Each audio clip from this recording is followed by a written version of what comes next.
Hello everyone, my name is Mrs. Squires and I am your teacher librarian at O'Neill Middle School, or will be your teacher librarian at O'Neill Middle School. And we thought we would get together with all of your previous teacher librarians because usually I come around and at your school I get to meet you. Unfortunately, obviously this year we can't do that. So we thought we would get together in a little Zoom meeting and show you a familiar face and some new faces possibly. But we wanted to give you a chance to maybe ask some of those questions that you are wondering about and thinking about. And over the years, we've kind of developed a pattern for what are some of the questions that students ask. So we're each going to take a turn. Well, all of your elementary teacher librarians are going to take a turn, and they are going to share some of those common questions that sixth graders usually have and wonder about what's it like when you go to the middle school library at O'Neill. So I'm going to start off with our teacher librarian from Kingsley. Hi, everyone. My name is Mrs. Creer, and my question for Mrs. Squires is, how many library books and materials can you have checked out at one time? So we're a little bit different than probably what you've had at the elementary library. You have to remember that at the elementary library, you guys are serving, the teacher librarians are serving K through sixth grade. So it's a lot of kids that they have to work with. So I know some of you guys have a limit of 2 or 3 books that you can check out at a time. At O'Neill, I allow you to have up to 5 things out at one time. And of course, if you are desperate and you need another one, I really don't care. That's totally fine. It's totally up to you. We have self-checkout at O'Neill, so it doesn't like ding you and stop you, but I think 5 is probably a pretty good number for you to keep track of. All right, let's go ahead and move on to Indian Trail. Oh, sorry, I messed up. I messed up my order. Let's go ahead and move over to El Sierra. Sorry. That's right. All right, kids, this is Mrs. Leversky. I'm from El Sierra, and library looks a little different when you're in middle school. In elementary, you obviously come see us every week. So, Mrs. Squires, can you tell us how it looks different and what they can expect next year? Yeah, so it's going to look quite a bit different, actually. Next year, you will not come into the library once a week. You don't come in every single week to see me. There are 2 ways that you would be coming into the library. Actually, maybe 3 ways. The first way would be that your class, your teacher decides to bring your whole class to the library. That might mean they're there for book checkout. It might mean you're in there to have a lesson from them. It might mean that you're in there to do some kind of research. All right, so that would be number 1. And it could be your social studies class that will bring you in, your language arts teacher will bring you in.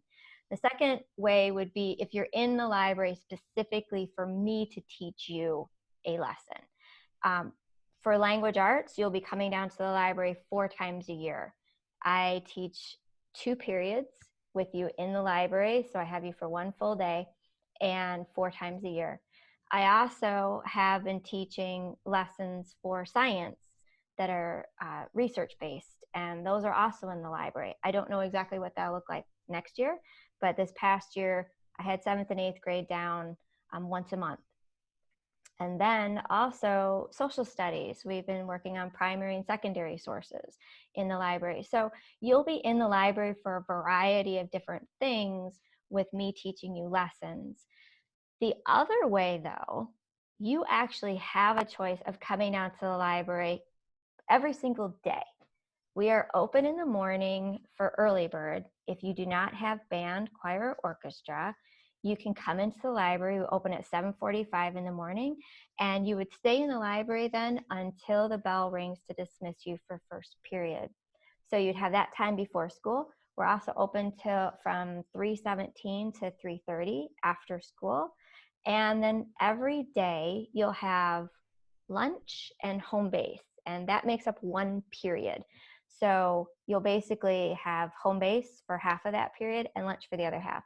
During home base time, every class gets an opportunity to send down at least 5 kids to the library. So you really have multiple times during the day when you can come to the library every single day. It's up to you, all right? So you can pop into the library every day. I have kids that do that. Or you can come in whenever it is that you want to, like if you have a project or something like that.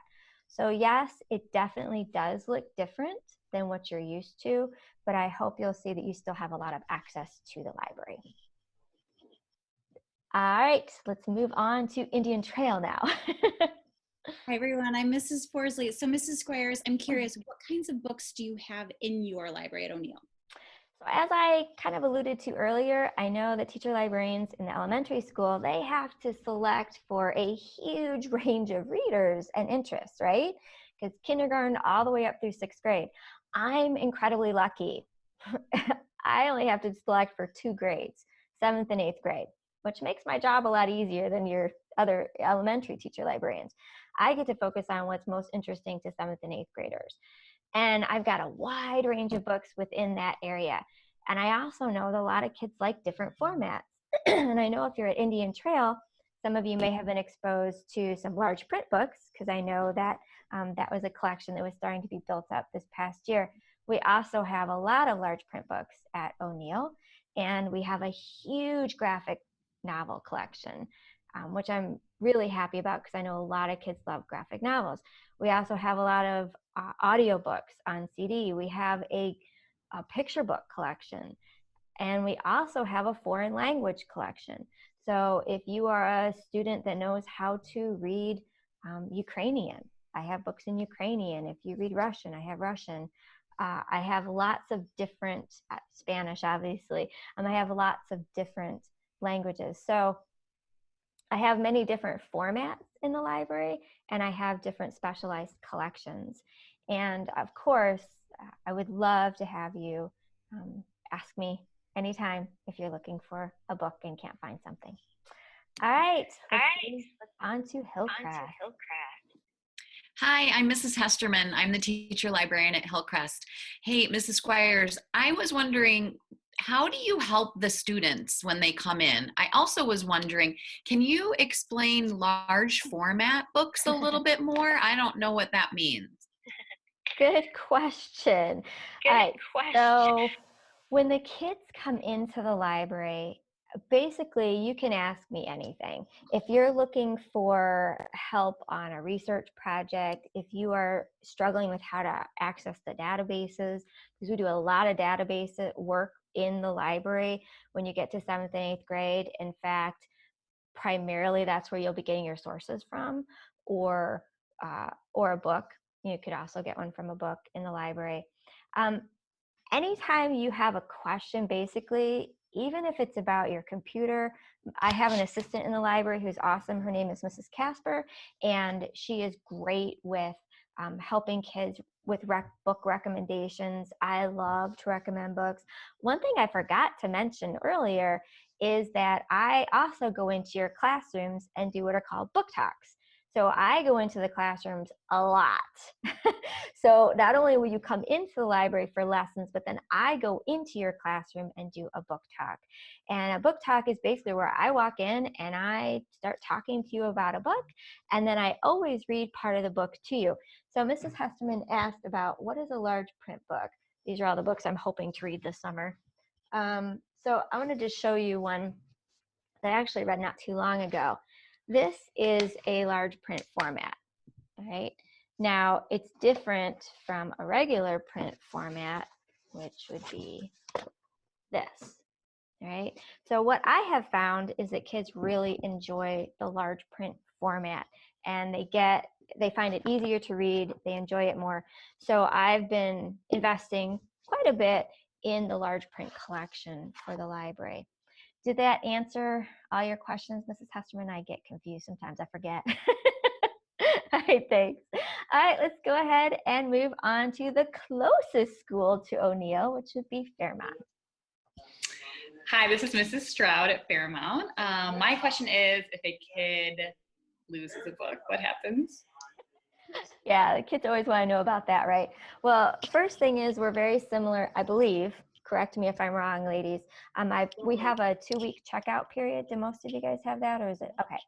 So we have a 2-week checkout period. However, if your book is overdue, I do not charge fines for the book if it's overdue. At the end of the year, if I still have not gotten my book back, you will have to pay for it. So just like in elementary school, if you guys lose a book, you will need to pay for the book. However, I know sometimes you think you've lost a book, but it turns out it's just buried deep in your backpack or under your bed or on your own shelf of books and you forget. So if you lose a book or you think you've lost a book, please don't think that means you can't come in and check out any books, okay? Always come in, let us know, say, hey, I can't find this book. That's all right. We'll renew it or we'll just make note of that. You can still check out books. Please don't ever think you can't check out a book because you've lost a book or you're scared to come in and check out a book. That's not the case at all right? So just come in, be honest, let us know, and we'll tell you. You have until the end of the year to find that book. And most of the time, kids find the book. So that's why I don't want you to be scared about coming into the library. All right, those are like the main questions that we've had kids ask us in the past. Teacher librarians, can you think of anything else while I've been yik-yakking? I think we covered most of it. All right. All right. Well, I want to thank all of you for joining me in this quick little Zoom to introduce some of the kids to what we've got going on at O'Neill. And I hope on behalf of all of us that you have a wonderful, wonderful summer. Take a break, and I hope you read lots. And I look forward to seeing all of you in the fall. Take care, everyone. Thank you.